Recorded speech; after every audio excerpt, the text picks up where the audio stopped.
So is getting a solar system a worthwhile investment? I'll look at the financials in a minute, but other things to think about are stewardship for the environment, this idea of generating your own energy and using it yourself. The other thing to think about is we always need electricity and power prices aren't going down. Like with any investment, factors to consider are the initial outlay, so the investment up front, as well as the ongoing production of the system over time. While generally you will pay more for quality, unfortunately price is not always indicative of a quality system. So here's a little case study I've done. Now we need to understand how much power is going to be self-consumed and how much power is going to be sent back into the grid. So let's assume for this example that 80% of the power will be self-consumed and the other 20% will be exported back into the grid. Now, the cost of a good conventional 5 kilowatt system, let's say around $7,000.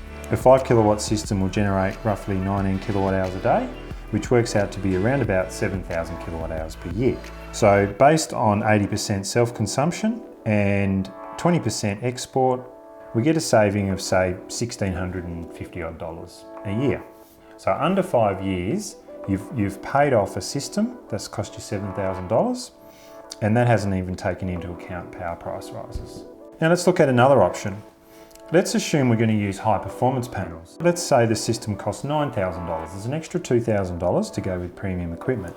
But the annual generation is actually slightly different. With a high performance system, you'd expect that it will actually generate more energy over the course of the year than a conventional system.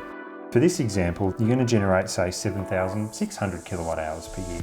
If we equate that out and do the sums, 80% self-consumed and 20% exported, which works out to be about a 5-year payback. So for under 6 years, you've paid off your system. And if you've got a system that uses good gear, it's designed to last for 25 years, and you've got a return on investment well under 6 years, you're going to still need power. Power's not going to go away, so there's no risk there. So it becomes a very sound investment. So what government subsidies are available for solar systems? Firstly, every solar system is eligible for STCs. STCs are small-scale technology certificates. What on earth is that?